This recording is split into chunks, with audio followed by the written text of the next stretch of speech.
నీటిపై నీడలు, పరీక్ష నిర్వహణ ఫలితాలపై తీవ్ర ఆరోపణలు, ప్రశ్నపత్రం లీకేజ్, మార్కుల్లో అవకతవకలు, ఎన్నడూ లేని విధంగా 67 మందికి ఫస్ట్ ర్యాంక్, వారిలో 8 మందిది ఒకే పరీక్షా కేంద్రం, కొందరు విద్యార్థులకు అదనపు మార్కులు, 10 రోజుల ముందే ఎన్నికల ఫలితాల నాడు రిజల్ట్స్, పరీక్ష మళ్లీ నిర్వహించాలంటున్న తల్లిదండ్రులు, సుప్రీంకోర్టు పర్యవేక్షణలో దర్యాప్తు జరిపించాలి ఖర్గే, నీట్ రద్దుకు అందరం కలిసి ఉద్యమిస్తాం స్టాలిన్, ఎన్టీఏకి ఢిల్లీ హైకోర్టు నోటీసులు అంటూ చూస్తా ఉన్నాం.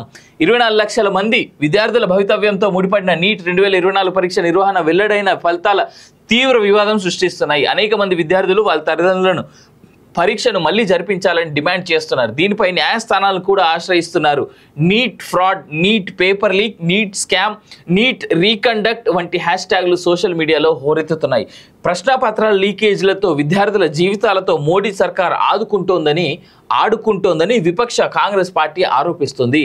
మే 5న national testing agency NTA NEET UG 2024 పరీక్ష నిర్వహించింది. 24 లక్షల మందికి పైగా విద్యార్థులు పరీక్ష రాశారు. అయితే పరీక్ష నిర్వహణకు కేవలం 2 రోజుల ముందే ఓ స్కామ్ బయటపడింది.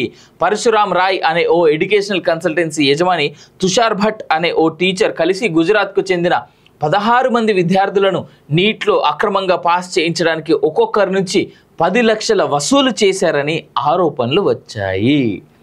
నీట్కి సంబంధించినటువంటి సింపుల్ స్కామ్ ఏంటంటే, నేను పైసలు ఇస్తా, నా పిల్లల్లో, నా అన్ననో, నా తమ్మునో నువ్వు పాస్ చేపి అనేటువంటి స్కామ్. దానికి సంబంధించి ఈ టీచర్ అనేటువంటి ఈ స్పెషల్గా ఈ ఇన్సిడెంట్లో పాల్గొన్న ఈ దౌర్భాగ్యుడు ఏదో ఎవడైతే ఉన్నాడో ఆ ఎడ్యుకేషనల్ ఇన్స్టిట్యూట్ని మెయింటైన్ చేస్తున్నటువంటి వ్యక్తికి ఆ ప్రశ్నపత్రాన్ని ఇచ్చిండు.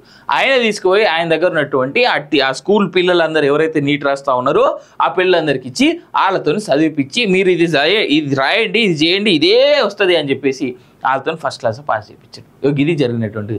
ఇక్కడ ఎంతమంది విద్యార్థులయ్యా మొత్తం అంటే 24 లక్షల మంది విద్యార్థులు.